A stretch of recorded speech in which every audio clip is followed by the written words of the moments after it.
All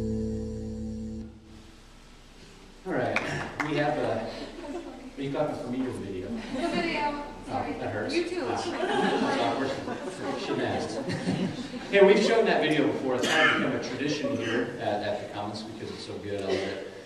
For this time of year. If you are visiting with us today, we're very glad you're with us. We also have a tradition of praying for another church in town because we just think that's central to who we are, is that we're just a piece of a bigger, giant body of Christ. And today we're going to pray for a different church than we did the first service. We're going to pray for North Point Fellowship, which meets at a few services not far from here, over on Route 66, and Paul Meldrum, their pastor. So join me if you'd like as we lift up our brothers and sisters that meet over there. God, thank you for the gift of fellowship we have in the greater body. God, thank you so much that it's not just us. There's so much, so many around the world that share in common our faith and hope in you. And we thank you so much for Paul and his ministry at North Point and his whole staff and all the leaders over there and for that whole body. God, thank you for all that you're doing.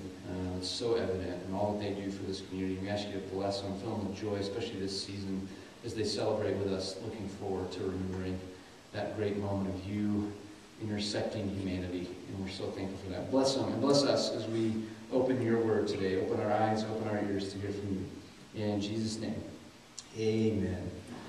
Well, as you know, I love to share stories about my children. In fact, that's one of my favorite things about being a pastor, because every parent knows that you have goofy stories from your kids, but I get to subject a large number of people to hear these stories every week, and that's a delight for me.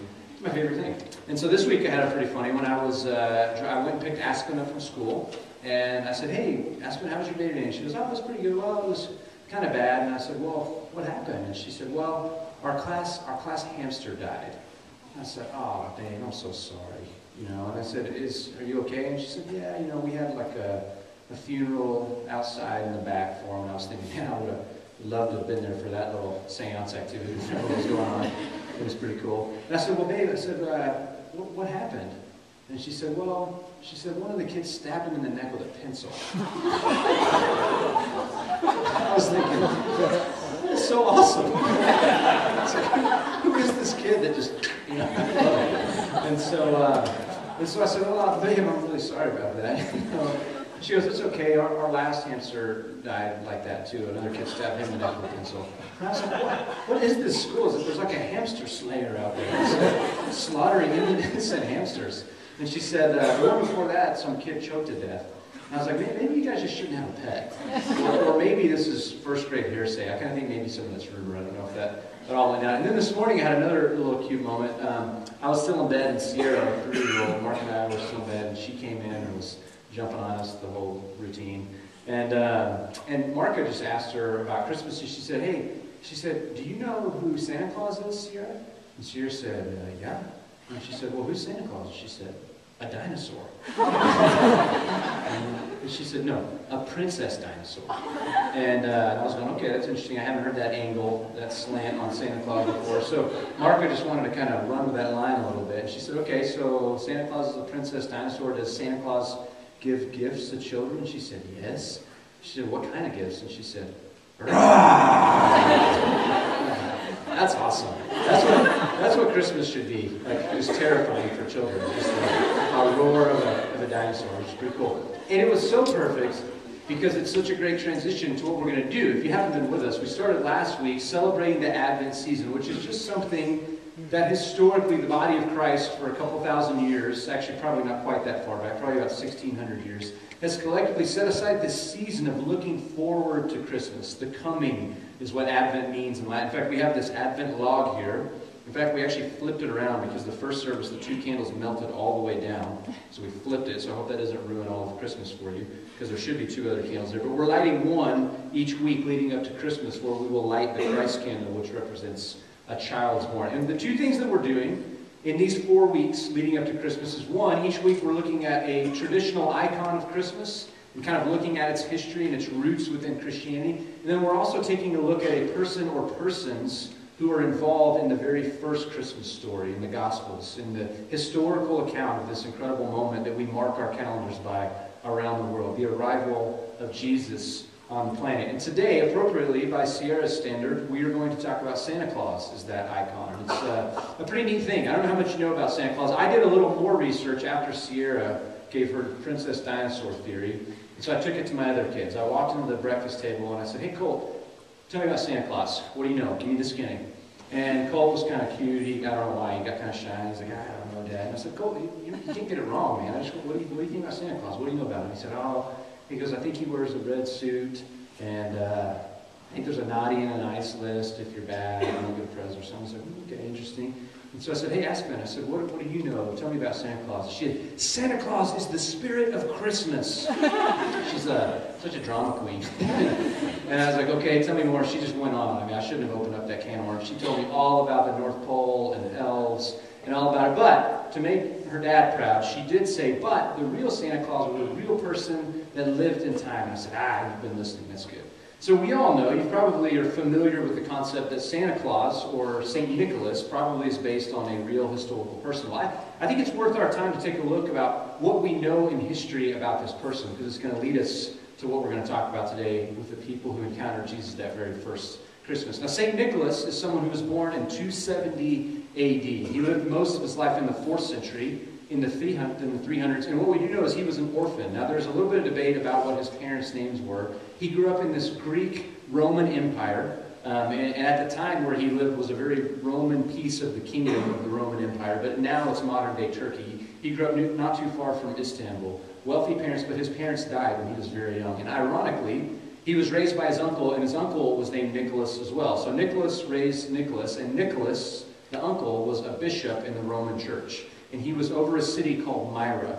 And as a little boy, from best we can tell from history, he became very fascinated with the church, following his uncle. His uncle was a huge believer in reading, and started Nicholas at a very young age reading copious amounts of works. In fact, we know that at a very young age, he fell in love with Jesus. He was very described by many historians to be, for his young age, overly excited, I don't know if that's even possible, about following Christ. And there's all sorts of great stories about him growing up. He became very learned. He became a very popular bishop himself. He became a bishop in the church over his hometown of Myra. One of the most fascinating stories from the life of St. Nicholas came when he was 55 years old.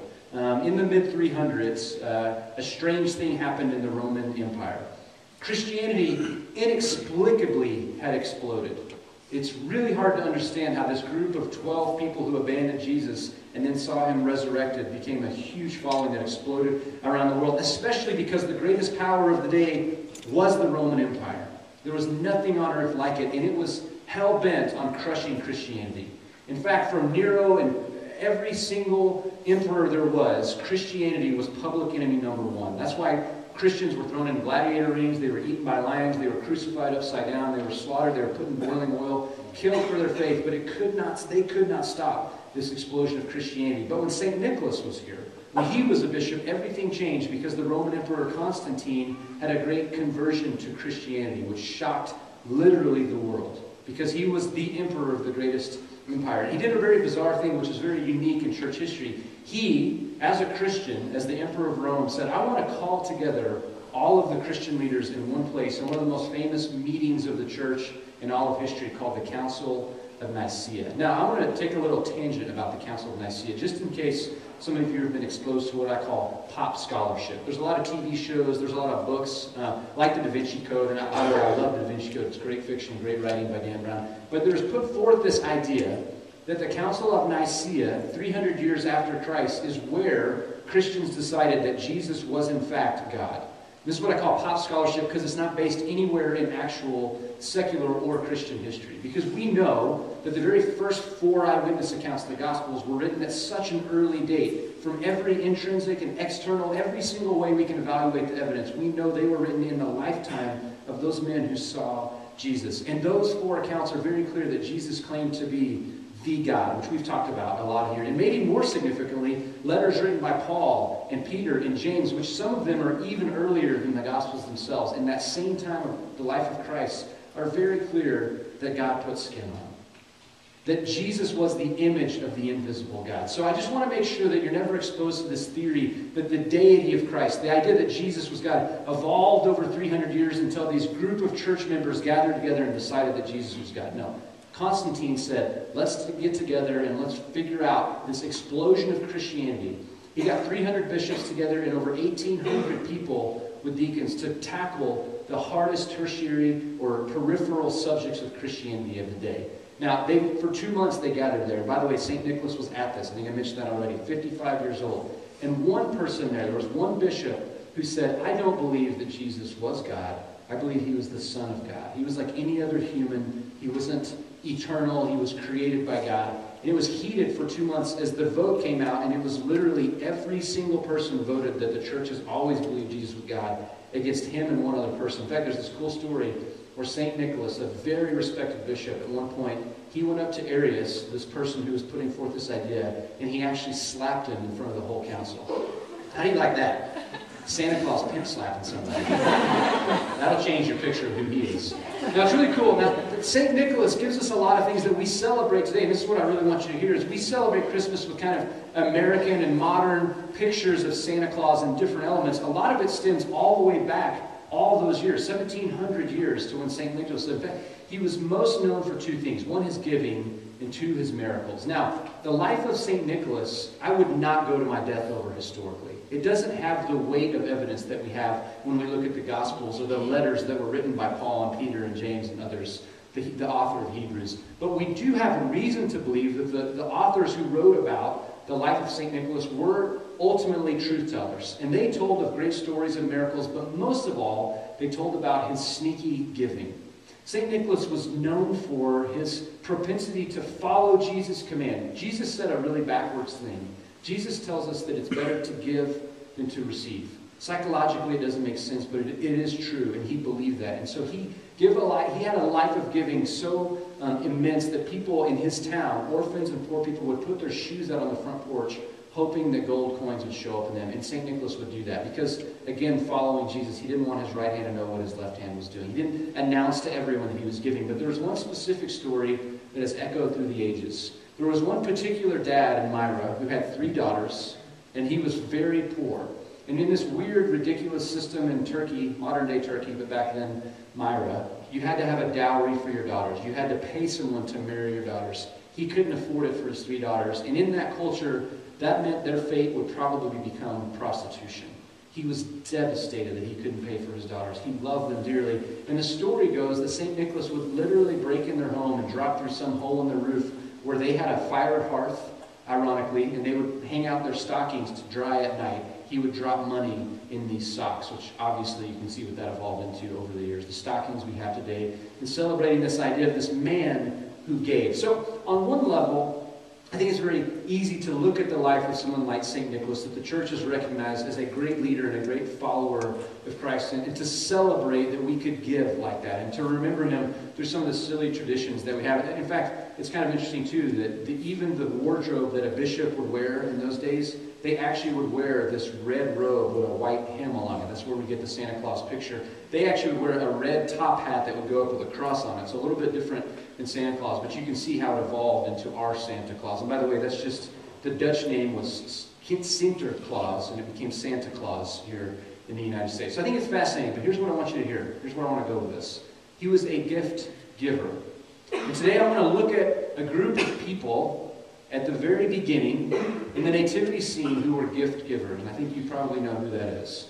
It was the famous Magi, the wise men. And I want to go right into Matthew 2 here, and I'll make a side note about that term, wise men. Now, Matthew, ironically, you may not know this, is the only of the 4 gospel writers who even mentions the Magi, or the wise men as they've traditionally been called. The other 3 never mention these, but Matthew, remember, was a very Jewish, hated tax collector. Jesus called him from a tax booth, changed his life forever. He followed Jesus around for years, saw the whole thing, records his eyewitness account, and he remembers the story of these guys. Now, it's found in Matthew chapter 2, and let's start into it. It says this in verse 1.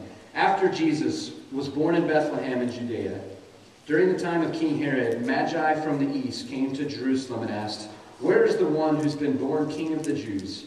We saw his star in the east and have come to worship him." And that paragraph sparks a lot of questions for me.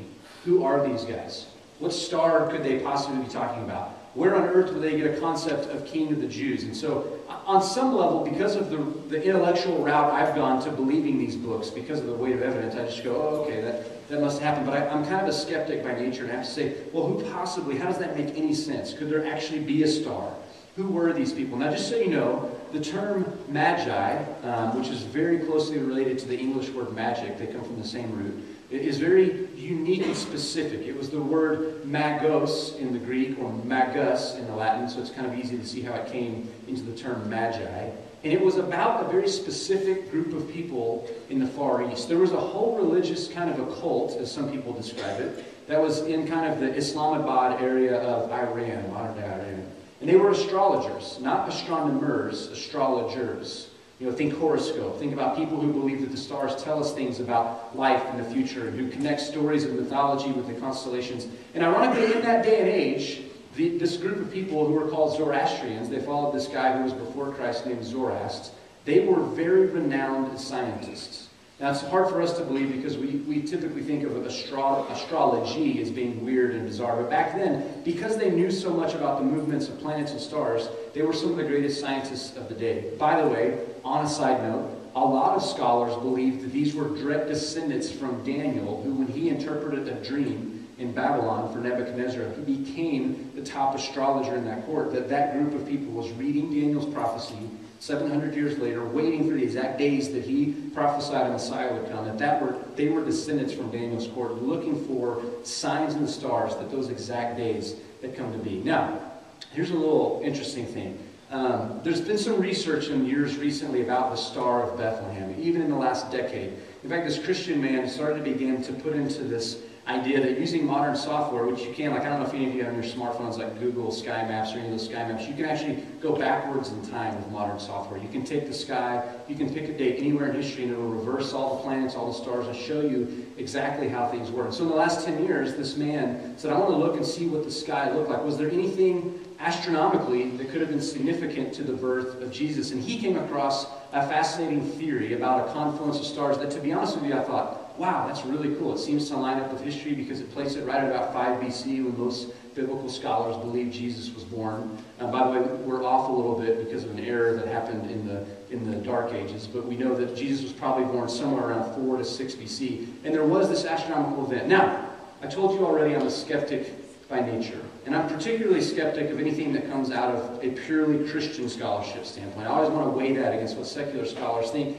And interestingly enough, this week, at Lowell Observatory, there was I noticed a program on their Twitter account for a Star of Bethlehem presentation. And as you know, Lowell Observatory, which I love, I'm an astronomy nerd, is very secular. There's no religious connection whatsoever. In fact, it would probably be anti-religious, if anything. So I couldn't believe that the topic of Star of Bethlehem would be on their presentation. So I took Colt, I took Aspen, and we went up, and we sat through one of the most boring presentations I've ever experienced in my whole life. And I think Aspen and Colt wanted to punch me in the throat for making me sit there, as this guy used big words and slowly explained the confluence. But here's what's crazy.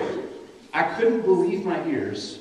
This astronomer at Lowell, who was self-proclaimed not religious, basically confirmed exactly what this Christian astronomer has been trying to put forth for the last 10 years. That in 5 BC, an incredible thing took place in the stars. Basically what happened is, I don't want to go into all the science of it because you would kill me for that. But basically, Jupiter, which in the astrological world is the king of planets, it's the biggest planet, it represents kingliness, confluenced at the same time with Venus, which would have created the brightest star any human at that day living would have ever seen. And it happened right over the constellation Leo, which is the lion, which represents kings, and right over a star called Regulus, which means king in Latin. So it is very intellectually plausible, if that makes any sense to you whatsoever, that astrologers in the Far East watching these things for a living, for their life, would say, king planet, king lion, king star, giant star, which, oh, by the way, would happen to be for them pointing directly towards Judea, in a place in Jerusalem. Now here's what's interesting. They show up, and the reaction is pretty interesting. When King Herod heard this, he was disturbed, and all Jerusalem with him. You see, apparently, when strangers from the Far East, in a day when people don't travel much, show up in Jerusalem, they created quite a stir. Apparently, these magi were going around. By the way, we don't know if there was 3. The only thing we know from this revealed text is that there was a group of people. We don't know that they were men. We don't know that there were 3 of them. We have no idea who they were, but there was a group of these star followers. We think 3 because of the 3 gifts later mentioned. They go into Jerusalem and they're telling everyone about it, causing a stir, and King Herod is disturbed. I love that word because we know a lot about him. It said, when he had called together all the people's chief priests and teachers of the law, he asked them where the Christ was to be born. Let me explain to you who Herod was. Herod is one of the most infamous in secular history, what we know from Josephus, the greatest Jewish historian, and anyone in the Roman kingdom that writes about Herod. He was not a Jewish ruler. He was ruling for the Roman government. He was one of the most infamously evil humans that ever lived. He killed 7 people in his immediate family for crossing him. The day he was going to die, and he knew it, he rounded up hundreds of peasants across his jurisdiction and had them slaughtered so that people would mourn on the day that he died. He was that evil. So when you think about a power-happy, sadistic human like this, and he hears rumors in his jurisdiction that people have come from the Far East because of some prophesied king, and he knows that he is ruling over the most sophisticated religious system there ever was with the Jewish people who believed that God himself was going to come as the Messiah, he had some questions to ask. He called together his own council. He gets together the Jewish thinkers of the day, the priests, and he says, come here and tell me about this expected king you're wanting to know. Where would he be born? And this is what they say. They said, well, in Bethlehem of Judea, they replied, for this is what the prophet has written. But you, Bethlehem, in the land of Judah, are by no means least among the rulers of Judah. For out of you will come a ruler who will be the shepherd of my people, Israel. So these probably Pharisees and teachers of the laws, the leaders of the Jewish religion, tell Herod plainly the truth, that in the Old Testament, in Micah, all of them would agree that Micah says that when the Messiah comes, when God intervenes in humanity, he will be born in Bethlehem of Judea. So Herod's more freaked out. It says, Herod then called the Magi secretly and found out from them the exact time that the star had appeared. He sent them to Bethlehem and said, go and make a careful search for this child. As soon as you find him, report to me so that I too may go and worship him. I think we can all see directly through evil Herod's plot. It's clear that he just wants to get to this child to kill them. So he tricks these true seekers of Jesus, who've represented possibly a long lineage of people waiting for this moment in human history. And he says, go find the kid and tell me about it. And this is the Christmas story. In fact, this is the only account we have of the Magi in the Christmas story. Verse 9, after they had heard the king, they went on their way, and the star that they had seen in the east went ahead of them until it had stopped over the place where the child was. And by the way, this is pretty fascinating with the Star of Bethlehem theory. Jupiter goes into retrograde motion. If you're an astronomy person, it has to change with our angles and the way planets rotate. And there's a point where it appears to stop in the sky before it changes directions. And in 5 BC, P.S. on December 25th, which is interesting, it stopped in its retrograde motion right in that spot. And it says it went ahead of them until it stopped at the place where the child was. It says, when they saw the star, they were overjoyed. And on coming to the house, they saw the child with his mother Mary, and they bowed down. And it says here that they worshipped him. Then they opened their treasures, and they presented him with gifts of gold and of incense and of myrrh. And having been warned in a dream not to go back to Herod, they returned to their country in another route. One paragraph, the story of these fascinating men or women who traveled a long way to fall at the feet of probably a toddler, and we know that because Herod, when he figures out that he's been duped and they don't come back to him, he then has every 2-year-old boy and younger slaughtered in the area. Fits the description of the Herod we know from secular history. And probably one of the weirdest, grossest human genocide things that we could even fathom. And me as a parent makes me sicken to think that he did that. But it tells us, according to the date he had heard from them, it probably means Jesus was a toddler. He was a little Sierra or Blaze walking around. And these people fell at his feet and worshipped him. They worshipped him at the very beginning of his life as if he was God. Not just a king, but the King of Kings. But here's the question. So what? What's the relevance for us today, sitting here, thinking about why these men would do that, or if they were interjected in this story, what does that mean? And I think there are 3 things that we can hone in on that are really important. The first of them has to do a lot with Christmas as well. St. Nicholas was a great gift giver. And these strange characters, whoever they were, they show up and they brought gifts to Jesus. And we celebrate to this day the exchanging of gifts at Christmas time. And why do we do that? All of these gifts are a picture of something. And that's this. Jesus is the gift. The main thing about Christmas is that there is a free gift for all of us in relationship with Jesus Christ. In fact, when I asked Colt about Santa Claus, the one thing I really didn't want him to say is what he said, the naughty and nice list. Because I love Santa Claus. I love thinking about St. Nicholas. But the one thing that our culture does in looking at this naughty or nice list, which is the most BS, is the idea of a naughty or nice list. No parent will give their kid coal, ever. And if they do, they are sick, twisted individuals. The idea of Christmas gifts is that it is free, unconditional love. You're going to get a Christmas gift. You will receive a gift that is free and has nothing to do with your merit, and that's exactly a picture of what Jesus is. Nothing to do with our merit, unconditional love from God. He came into human history, God humbling himself so that we might have a way to know him. And here's what I love, the phrase unconditional love. Because there are people, you might be in this room saying, unconditional doesn't apply to me because I have done a lot of really bad stuff. Well, guess what? You cannot out-sin the love of God. Period. I don't care how great you think you are at sinning, it can't be done. The unconditional love of God in the person of Jesus is a free gift that all of us can receive. Some of you have done that. Some of you don't know that that's true for you. And I would encourage you to not miss this central thing. We all have the ability to receive the free gift that God has given us in his love for us. Second point, we also should be gift givers. Now, when I think about giving, when I think about those of us that are trying to follow Jesus and respond to his great love, I don't think about Black Friday or shopping lists or things that we can buy. I think about this holiday season. If I could challenge you with a question, it would be, what could you give this Christmas and this season? What could you give of yourself to other people? It could be that you give a great, real conversation with your family when you go home, one that's waiting to happen. It could be, if you're a parent, that you give knowledge to your children about the love of God and who Jesus is. It could be that you use some of the giftedness that you have and you give that to other people. But I'm challenging you to think about creative ways this Christmas that we can be more like St. Nicholas, who is just trying to follow Jesus, that we can give of ourselves, that we can experience the joy of that crazy backward idea that giving is better than receiving. But here's the last question, and this is the one that fascinates me the most. When I think about these bizarre characters who are in this story, only in this brief passage in Matthew, I'm amazed at the thought of that journey. I'm amazed at what it would be like to believe from the stars that some sort of great king is born, to take a giant risk, to travel through Iran and crazy places, to end up at a place where you're worshiping a toddler, and I'm amazed that they brought gifts. What do you bring God? They brought him gold and perfume and things that I think humans would think of. This is valuable. This is the most valuable thing I have. I'm going to bring it to him. But it made me come to the question of, what can we possibly give to Jesus? Do you think he wants our gold or our perfume stash?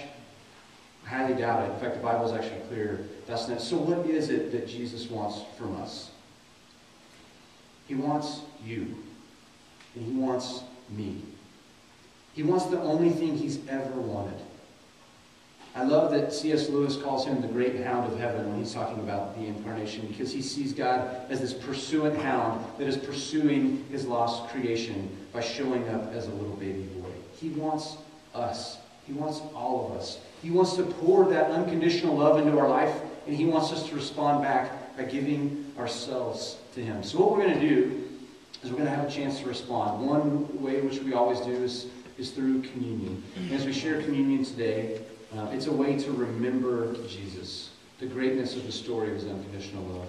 To remember where it ended up at the cross, his body broken, his blood spilled, that would create a way that we could be forgiven and receive this love. If you're a follower of Christ, please join us. It's an optional time. But here's what I want us to do as we respond today as one group of people, because that's part of what communion is doing this together, is we give ourselves to him. When we partake of these elements into us, we are saying, I want Jesus to be in me. I'm giving all that I am to him. It's a response. It's one aspect of what communion is. And another aspect is exactly what the Magi did. They worshipped. And we're going to get to worship as we always do after communion. And in that time, think about whatever your strange journey is and your own unique path. I love in Christianity that we're more unique than we are the same. We all have a different path, like the Magi, that brought us to Jesus. But in that place, we are at Jesus, and we can worship him. We can give him who we are and lift him up. Let me pray over these elements. God, thank you. Thank you for these little physical pictures of the very real truth of your body and blood broken, spilled for us. Thank you for the very, very real truth that your love cannot be broken by our darkness. And God, as we take these elements today, God, as your followers, we recognize and communicate to you that we're giving you us. We're giving you all that we are because you've given us all that you are. And we thank you for that relationship. We thank you for that hope. We thank you for this season that we can celebrate and remember that. And now we worship you.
To be